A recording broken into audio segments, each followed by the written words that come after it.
Hello and welcome everyone. स्वागत करते हैं आज एक बार फिर से आप सभी का आरपीएम एग्रीकल्चर के इस ऑनलाइन यूट्यूब प्लेटफॉर्म पे। मेरा नाम है पुष्पेंद्र और आज हम डिस्कस करने वाले हैं ग्रीन हाउस। ग्रीन हाउस जो कि बड़ा ही फेमस चल रहा है आजकल कि ग्रीन हाउस क्या है और इसके बेनिफिट्स क्या हैं और ग्रीन हाउस के टाइप्स क्या है ना, आज हम इस वीडियो में इन सभी चीज़ों पर चर्चा करेंगे। हो सकता है ये वीडियो काफ़ी लंबी हो जाए, इसलिए हम इस वीडियो को पार्ट 1 और 2 में कवर करेंगे ग्रीन हाउस को। इसमें हम पढ़ेंगे ग्रीन हाउस के टाइप्स, ग्रीन हाउस कैसा होता है, किस टाइप्स का होता है, सब कुछ डिटेल्स में इस वीडियो में देखेंगे। अच्छा हाँ, आपको एक चीज़ और भी बता देते हैं साथ ही साथ कि अगर आप इस वीडियो के अलावा इसका नोट्स भी पाना चाहते हैं तो इसके लिए आपको एक छोटा सा काम करना पड़ेगा। और काम क्या है, आपको प्ले स्टोर पर जाना पड़ेगा। प्ले स्टोर पर आरबीएम एग्रीकल्चर का एप्लीकेशन डाउनलोड करना पड़ेगा। उसके बाद इसकी पीडीएफ आप वहाँ से पा सकते हैं। तो शुरू करते हैं आज का ये लेक्चर कि ग्रीन हाउस क्या है। बेसिकली जब हम ग्रीन हाउस की बात करते हैं, आपके दिमाग में आता हो सकता है आ जाए कि ग्रीन हाउस हरा भरा कोई घर है क्या। तो जी नहीं, ग्रीन हाउस कोई हरा भरा घर नहीं है। यह एक प्रकार का संरचना है जिसके अंदर हम ग्रीन प्लांट को ग्रो करते हैं। ठीक है, अब वो ग्रीन, उसी को अपन ग्रीन हाउस बोलते हैं। तो ग्रीन हाउस ना कैसा होता है, उसकी संरचना कैसी होती है, इनके बारे में हम डिटेल्स में अध्ययन करेंगे। अब आपको मैं पहले ही बता दूं, आपके दिमाग में अगर आता होगा ग्रीन हाउस में करते क्या हैं, तो ग्रीन हाउस ना एक स्ट्रक्चर है, एक संरचना है जिसके अंदर आप खेती करते हैं और वो खेती ना आपकी संरक्षित खेती होती है, सुरक्षित खेती होती है। ठीक है, तो शुरू करते हैं ग्रीन हाउस पे। ग्रीन हाउस क्या है, डेफिनेशन की बात करें तो green house is a framed structure which cover with transparent materials like glass, polythene और पॉलीकार्बोनेट। मतलब कि जो हमारा ग्रीन हाउस है एक फ्रेम्ड स्ट्रक्चर है जो कि किसका बना होता है, मटेरियल्स का, क्लेडिंग मटेरियल्स का बना होता है।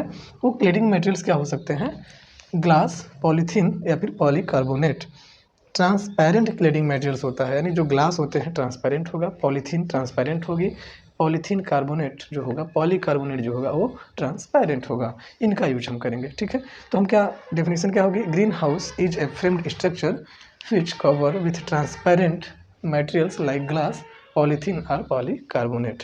इसके बाद एक लाइन यहाँ पे है कि मेरी मेयर्स इमर्ट जो है एक पहले ऐसे व्यक्ति हैं जिन्होंने पॉलीथीन को यूज किया था as a green house. Green house में, ग्रीन हाउस के रूप में पहली बार पॉलीथीन को यूज करने वाला व्यक्ति कौन है, मैरी मेयर्स इमर्ट हैं। ठीक है, जिन्होंने फर्स्ट टाइम पॉलीथीन को यूज किया था एज ए ग्रीन हाउस। इसके बाद बात करते हैं अगला जो हमारा है, कि green house can be use for growing high value vegetables. यानी कि ग्रीन हाउस में ना आप कोई छोटा मोटा धान वगैरह नहीं उगा सकते, हाई वैल्यू वेजिटेबल्स को ग्रो करना पड़ेगा। हाई वैल्यू वेजिटेबल्स ग्रो इसलिए, अब ग्रो तो कुछ भी करो लेकिन वैल्यू आपकी ज़्यादा होनी चाहिए उस प्रॉपर वेजिटेबल्स या उस प्रॉपर क्रॉप्स की। रीज़न क्या है, क्योंकि जब आप ग्रीन हाउस स्ट्रक्चर बनाते हो ना तो उस स्ट्रक्चर को बनाने में कॉस्ट लगेगा, इंटेंसिव लगता है, इंटेंसिव होता है, एक कॉस्ट लगेगा। अब उस कॉस्ट में आप कोई छोटी सी चीज़ उगा के उसको सेल करो, अब प्रॉफिट आपको कहाँ होगा, उससे ज़्यादा का तो आपका स्ट्रक्चर का कॉस्ट है। इसलिए हाई वैल्यू वेजिटेबल्स का उसमें ग्रोविंग किया जाता है, जैसे टोमेटो, कैप्सिकम, पार्थेनोकार्पिक, कुकुम्बर है, लिट्रिसू है। ठीक है, इन सब का उसमें कल्टीवेशन करते हैं। हाँ, साथ ही साथ हमने ग्लास हाउस पढ़ा, ग्लास हाउस में जिसमें क्लेडिंग मटेरियल्स का यूज होता है ग्लास। तो ग्लास सबसे ज़्यादा फेमस कहाँ है, नीदरलैंड में। ठीक है, अच्छा ये चीज़ें हो गई। उसके बाद अब बात करेंगे हम बेनिफिट्स की, किसकी बेनिफिट्स की, ग्रीन हाउस के बेनिफिट्स की बात करेंगे।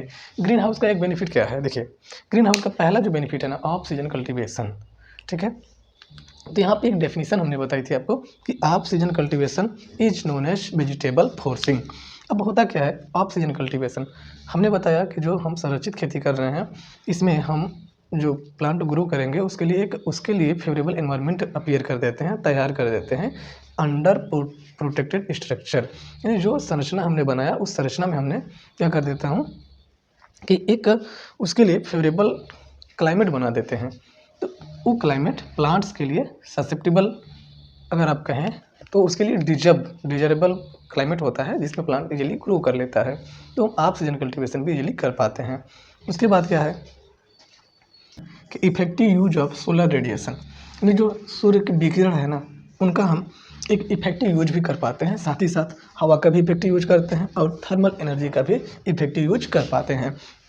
उसके बाद क्या है ना, protect plant from environmental hazards. जो भी पर्यावरणीय नुकसान है ना, उनसे भी हम प्लांट्स को प्रिवेंट कर लेते हैं। क्यों? क्योंकि अब देखो, अगर आप खुले में सोए हो तो आपके ऊपर अगर ओला बर्फबारी कुछ भी पड़े ना, तब वो डायरेक्ट इफेक्ट करेगा। लेकिन ये प्लांट कहाँ है? घर के अंदर लगाया गया है। ठीक है, प्लांट कहाँ है? घर के अंदर लगाया गया है। घर के अंदर मीन्स मतलब घर के अंदर ना, जैसे तुम घर के अंदर हो, अगर घर के अंदर रहते हो आप, तो आपको प्रॉपर मात्रा में ना हवा मिल पाती है, ना लाइट मिल पाएगा, है ना। आप प्रॉपर जो एफिशिएंसी है ना, उसका यूज नहीं कर पाओगे ना। Wind, radiation, temperature, RH, relative humidity, इन सब का ना आप प्रॉपर यूज नहीं कर पाओगे अगर आप घर के अंदर हो तो। लेकिन प्लांट्स घर के अंदर होता है, एक स्ट्रक्चर के अंदर होता है, फ्रेम्ड स्ट्रक्चर के अंदर होता है। फ्रेम्ड स्ट्रक्चर दैट मीन्स कि ऐसा स्ट्रक्चर होता है जहाँ से प्लांट को ना सब कुछ मिलता जाता है। ऐसा नहीं अपनी तरह छत हो गया ऊपर, नहीं, उनका छत भी अजीब टाइप का बनेगा। ठीक है, तो क्या होगा? Protect plant from environmental hazards. जो भी पर्यावरणीय विकार हैं, जो नुकसान है, उनसे सुरक्षा होता है। अब जब उन सबसे सुरक्षा हो जाती है तो उनकी प्रोडक्टिविटी क्या हो जाएगी? हाई हो जाएगी। ठीक है, तो इसमें हाई प्रोडक्टिविटी भी होती है। उत्पादकता क्या होती है? ज़्यादा उत्पादकता होती है। ठीक है, इसके बाद हम बात करने वाले हैं कि ग्रीन हाउस के टाइप्स क्या क्या है, ग्रीन हाउस कितने प्रकार का होता है। तो देखिए, ग्रीन हाउस के प्रकार की जब भी बात हम करेंगे तो ग्रीन हाउस के ना जो प्रकार हैं कुछ बेसिस पे डिवाइड किए गए हैं या बनाए गए हैं, तो उनको हम देखेंगे। इसके बाद हम देखने वाले हैं क्या? ग्रीन हाउस के टाइप्स को, कि जो हमारा ग्रीन हाउस है ना, वो किन किन टाइप्स के आधार पे इसका क्लासिफिकेशन किया गया है। तो अब यहाँ पे अगर हम ग्रीन हाउस की बात करते हैं तो कुछ इस तरीके से बात करेंगे कि जो हमारा ग्रीन हाउस है, जो फर्स्ट किस बिहाफ पे क्लासीफाई किया गया है? बेस्ड ऑन द शेप और स्ट्रक्चर के बारे में, यानी कि उसके आकार और संरचना के आधार पे कितने प्रकार में डिवाइड किए गए हैं। उसके बाद जो दूसरा क्लासिफिकेशन है वो बेस्ड ऑन द यूटिलिटी, उपयोगिता के आधार पे। जो तीसरा क्लासिफिकेशन है बेस्ड ऑन द कंस्ट्रक्शन, ठीक है, निर्माण के आधार पे उसके। वो जो चौथा हमारा है based on the number of Spain, यानी उसके स्पेन के आधार पे। स्पेन क्या होता है? जैसे अब मान लो कि ये हमारा स्ट्रक्चर है, ठीक है, इस तरीके का, ठीक, तो ये एक स्पेन यहाँ है, ये दूसरा स्पेन है। जैसे अब अपन ये हमारा बिल्डिंग है, इसके यहाँ पे हम ये वाला एरिया जो है ग्रीन हाउस बना दिए हैं, तो ये सिंगल स्पेन है, ये तो हमारी बिल्डिंग है, ठीक है, ये हमारी बिल्डिंग है, ठीक है, उसके एक स्पेन बना दिए, ये हमारा एक स्पेन है, सिंगल स्पेन है, ठीक है, तो इसको अपन स्पेन बोलते हैं। ठीक, तो based on number of Spain, कितने स्पेन है उसके आधार पे।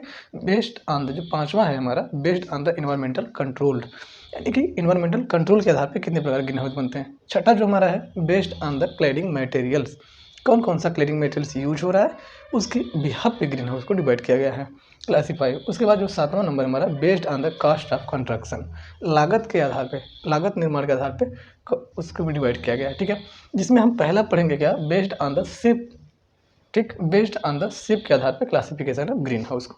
इसमें इसके आधार पे ना फर्स्ट हमारा क्या है? Lean to type green house, दूसरा even span type green house, जो थर्ड हमारा है uneven span type green house, fourth number में ridged and furrow type. Ridged furrow का मतलब कुछ इस तरीके से होता है, जैसे अभी हमारा, ठीक है, ऐसे, ठीक, इस तरीके से हमारा बनता है रिज्ड फरो, ठीक है, यानी कोण और, ठीक, इस तरीके से रिज्ड और फरो के रूप में बन रहा है।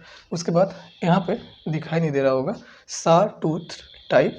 उसके बाद अगला है क्यूऑनसेट, QUONSET, क्यूऑनसेट टाइप ग्रीन हाउस। ठीक है, ये हमारे 6 प्रकार के ग्रीन हाउस होते हैं, जो किसके आधार पे क्लासीफाई किए गए हैं? Based on the shape.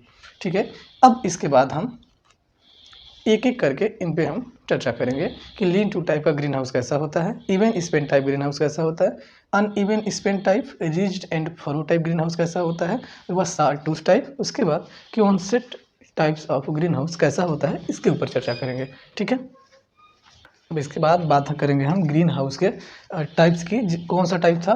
जो बेस्ड ऑन द शेप के आधार पे डिवाइड किया गया था। बेस्ड ऑन शेप के आधार पे जो क्लासीफाई किया गया था, क्लासिफिकेशन हुआ था ग्रीन हाउस का, वो हुआ था, जो फर्स्ट ग्रीन हाउस का क्लासिफिकेशन था वो था lean to type green house. Lean to type green house में क्या होता है कि they are small domestic green house. जो ये लीन टू टाइप का ग्रीन हाउस होता है ना, वेरी स्मॉल टाइप का ग्रीन हाउस होता है। इसमें ये होता कैसा है? ये जो इरेक्ट होता है, खड़ा जो होता है, against a wall or another side of structure, कोई स्ट्रक्चर होता है, उस स्ट्रक्चर के सहारे ये जो होता है बना होता है। Traditional structure and these are least expensive, ठीक है, ये ट्रेडिशनल स्ट्रक्चर है। इसका स्ट्रक्चर कुछ इस तरीके से होता है, जैसे लीन टू टाइप का, जैसे अपन यहाँ पे एक हमारी बिल्डिंग है, ठीक, यहाँ पे हमारा मकान है, ठीक, ये स्ट्रक्चर हमारे घर का है। अब इससे लगा हुआ, अब ये तो दीवार हो गया यहाँ ऊपर से नीचे तक, इससे लगा हुआ इस तरीके का ग्रीन हाउस बन जाता है, ठीक है, इससे लगा हुआ। तो इस तरीके का जो ग्रीन हाउस होता है उसे हम lean to type green house कहते हैं। उसके बाद क्या है, even span type green house, this is most common green house in India, यानी इसी टाइप का ग्रीन हाउस अपने इंडिया में ज़्यादातर देखने को मिलता है। इसमें क्या होता है, 2 रूफ स्लोप होता है, इसमें जो रूफ स्लोप होता है ना 2 होते हैं, कुछ इस तरीके से होते हैं, जैसे इस तरीके का, ठीक, यहाँ पे एक स्लोप ये हो गया, दूसरा स्लोप यहाँ पे हो गया, ठीक, इस तरीके का स्लोप होता है, ठीक है, और इस स्ट्रक्चर में हमारा ग्रीन हाउस बना होता है, ठीक है। कंस्ट्रक्टेड ऑन लेवल लैंड, यानी इसको बनाने के लिए ना जो हमारी भूमि होनी चाहिए एक समतल होनी चाहिए। एडवांटेज की बात करें अब इसके, कि इसका एडवांटेज क्या है। अब देखिए, अब यहाँ पे सिंगल स्पेन था, अब यहाँ पे क्या हो गया, डबल रूफ हो गया। तो अब सिंगल के बजाय अगर डबल हो गया तो जो कल्टिवेटेड एरिया है वो बढ़ गया, हमको मोर स्पेस मिल जाएगा, ठीक है। उसके बाद जब एरिया बढ़ेगा तो जो प्लांट्स को ग्रो करने के लिए जो बेंचेज बनेंगे उनकी संख्या भी ज़्यादा होगी, ठीक है, उनकी संख्या भी बेसिकली ज़्यादा हो जाएगी। उसके बाद और क्या हो सकता है, अब देखिए अगर वन साइडेड का अगर डिसएडवांटेज की बात करें तो ये जो उसका एडवांटेज है उसका यहाँ पे डिसएडवांटेज हो जाएगा, ठीक है। उसके बाद ये जो इसका शेप है ना, एक बेटर शेप मिल जाता है कंस्ट्रक्शन के लिए, ठीक है। अब इसके बाद इसके डिसएडवांटेज की बात करेंगे तो इसमें इसका डिसएडवांटेज क्या है, तो हम डिसएडवांटेज में मोस्टली ये कॉस्टली पड़ता है, ठीक, कॉस्टली या एक्सपेंसिव होता है, ठीक, ठीक है। तो आज के क्लास में बस इतना ही, मिलते हैं इसके अन्य टाइप्स को अगले क्लास में, तब तक के लिए अपना ख्याल रखें, बाय बाय।